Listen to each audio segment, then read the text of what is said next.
So hello friend, स्वागत है आप सभी का इस प्यारे से एजुकेशन सेंटर में, इस प्यारे से प्लेटफॉर्म एजुकेशन सेंटर में। एजुकेशन सेंटर में आप सभी भाइयों का, आप सभी मित्रगणों का, आप सभी दोस्तों का दिल की गहराइयों से बहुत बहुत स्वागत है। आप सभी को इस वीडियो को क्लिक करने के लिए गहरे दिल से धन्यवाद करता हूँ। जैसा कि आप सभी लोग देख पा रहे होंगे, थंबनेल में लिखा हुआ होगा बिहार बोर्ड स्पेशल संस्कृत का चैप्टर नंबर 6 है। ये 5 मैं सुबह में कराया हूँ, जिसका नाम है भारत महिमा, और ये 6 है भारतीय संस्कार।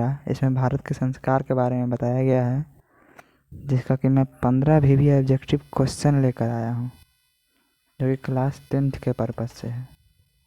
ओके, इस चैप्टर में सिर्फ और सिर्फ भारत के संस्कार को दिखाया गया है कि हमारे भारत के संस्कार क्या है, हमारे भारत में कितनी संस्कार हैं, कितनी प्रकार के संस्कार हैं, जन्म पूर्व कितने संस्कार हैं, जन्म के बाद कितने संस्कार हैं, शैक्षणिक संस्कार कितने हैं, गृहस्थ संस्कार कितने हैं, यही सब इसमें बताया गया है।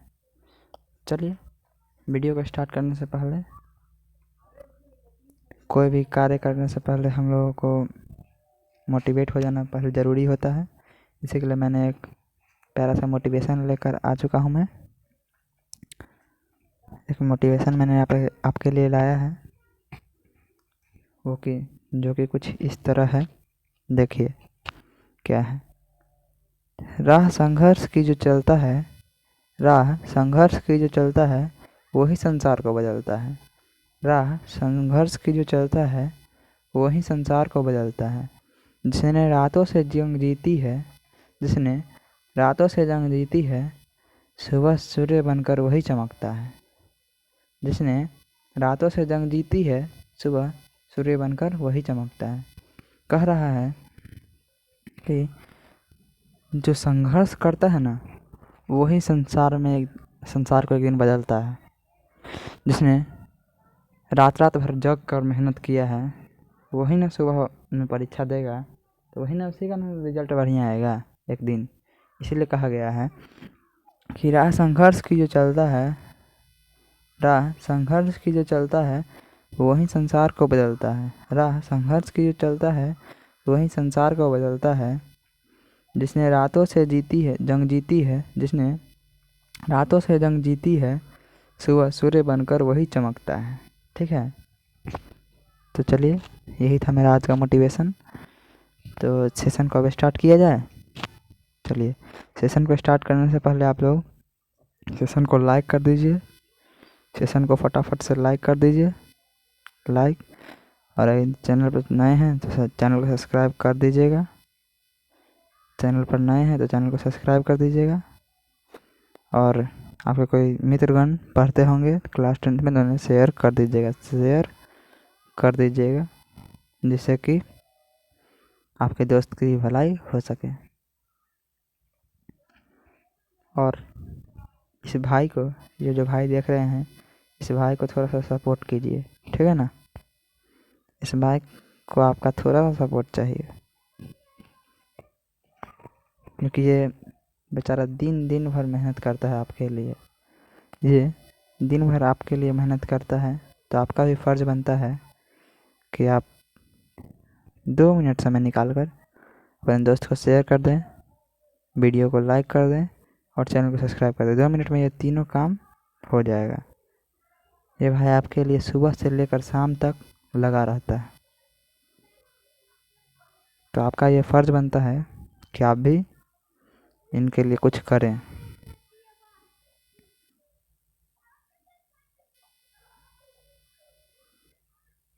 चलिए आगे बढ़ते हैं। बहुत हुआ, अब आगे बढ़ा जाए। अब सेशन को स्टार्ट करते हैं, नहीं तो टाइम ज़्यादा वेस्ट हो जाएगा।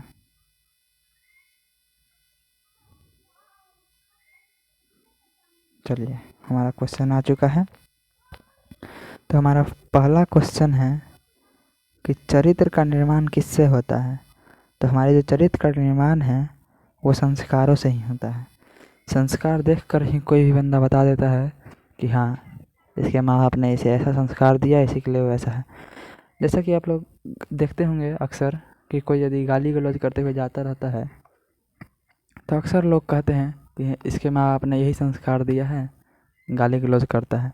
और वहीं कोई बच्चा अगर किसी को सुबह सुबह जाके प्रणाम कर लेता है, सुबह उठते ही अपने माता पिता को प्रणाम करता है, अपने आस पड़ोस को प्रणाम करता है, आस पड़ोस के आदमियों को, तो लोग कहते हैं इसके माँ बाप ने इसे ऐसा ही संस्कार दिया है।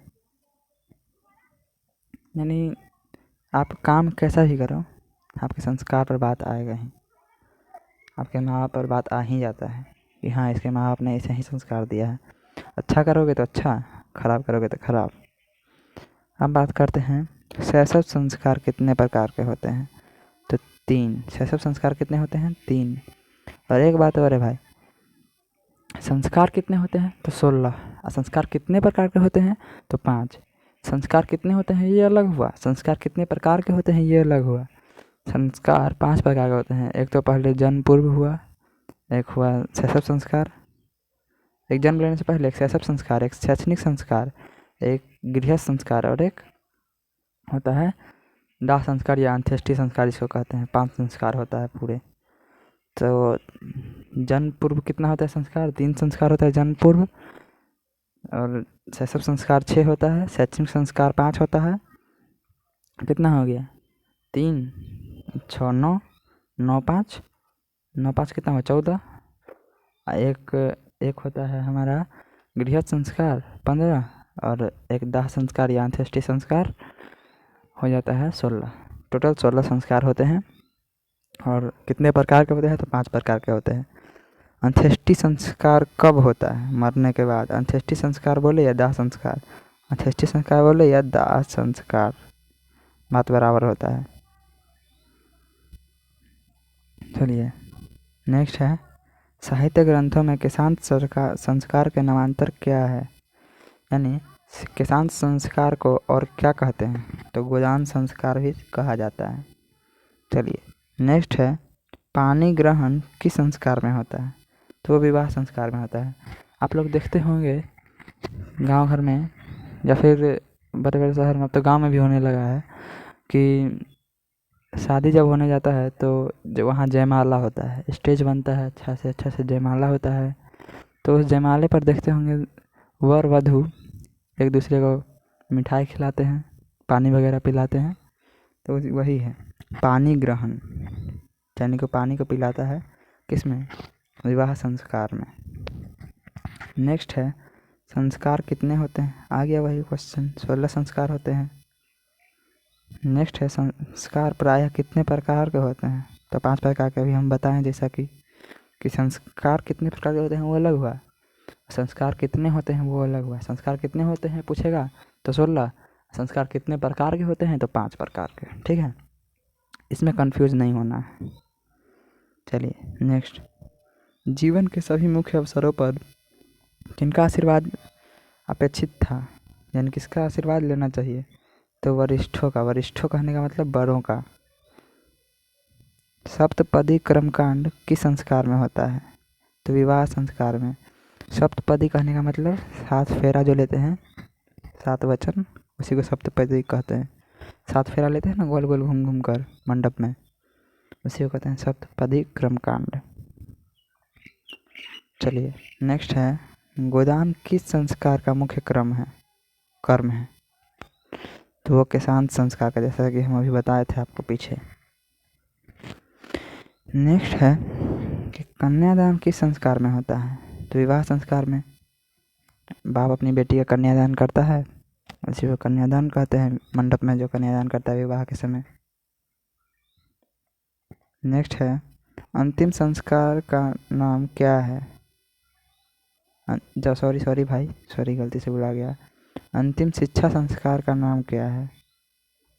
सॉरी, तहे दिल से मैं आप सभी से माफ़ी मांगता हूँ।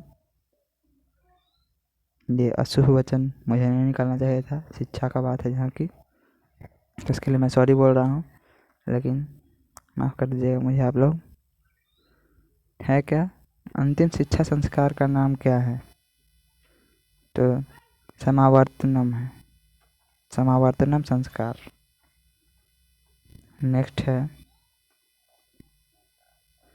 नेक्स्ट क्या है?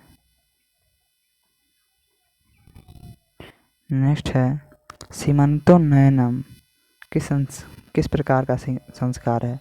तो जन्म पूर्व संस्कार है। जन्म पूर्व 3 संस्कार बताए थे ना, उसी में से ये एक है सीमंतोन्नयनम। ओके, सीमंतोन्नयनम उसी में से एक है। उसके बाद है प्राचीन काल में शिष्य को क्या कहा जाता था? तो ब्रह्मचारी कहा जाता था।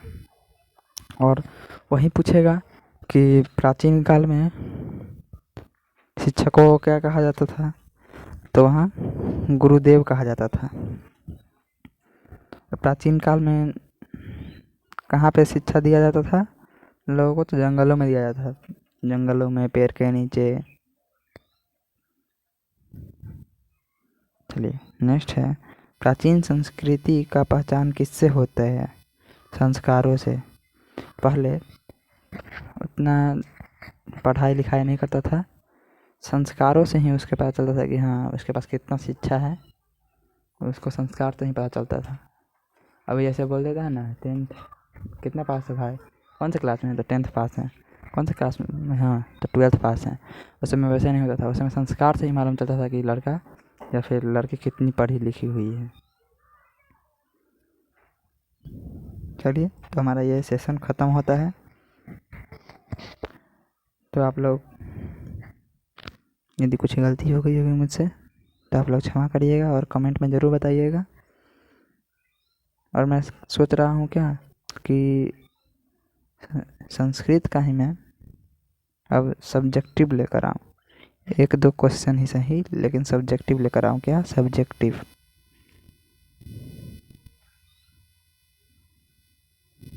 लेकिन इसके लिए आप लोगों को एक काम करना होगा। तो पूछिए क्या गुरुजी?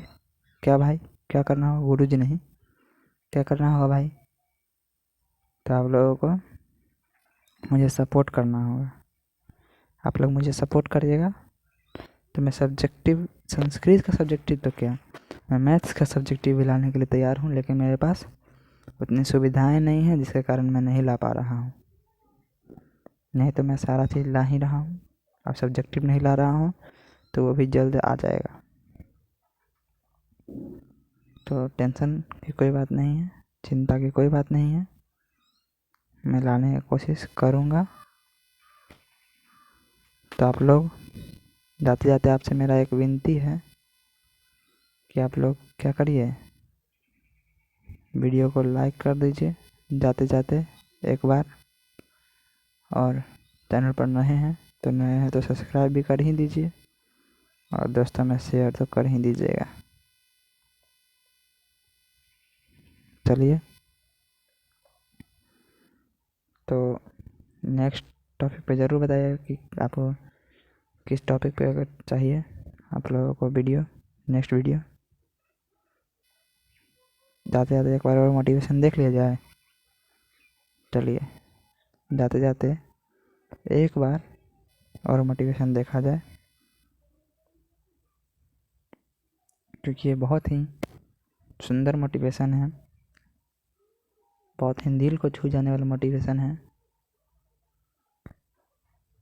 आप लोग हमेशा मोटिवेट रहिए, इसके लिए मैं मोटिवेशन लेकर आता हूँ। आप लोगों को मोटिवेट करने के लिए मैं मोटिवेशन लेकर आ रहा हूँ। तो आपका भी ये कर्तव्य बनता है कि आप लोग मुझे मोटिवेट करने के लिए चैनल को सब्सक्राइब कर दीजिए, वीडियो को लाइक कर दीजिए और अपने दोस्तों में शेयर भी कर दीजिए वीडियो को। यह मेरा मोटिवेशन इसी से बनेगा, और मैं आप लोगों के लिए मोटिवेशन तो ला ही रहा हूँ। चलिए मोटिवेशन पढ़ते हैं। क्या है? राह संघर्ष की जो चलता है, राह संघर्ष की जो चलता है वही संसार को बदलता है। राह संघर्ष की जो चलता है वही संसार को बदलता है। जिसने रातों से जंग जीती है सुबह सूर्य बनकर वही चमकता है। जिसने रातों से जंग जीती है सुबह सूर्य बनकर वही चमकता है। तो चलिए इसी के साथ हम लोग टाटा बाय बाय करते हैं। मिलेंगे किसी नेक्स्ट वीडियो में, तब तक के लिए थैंक्स फॉर वॉचिंग।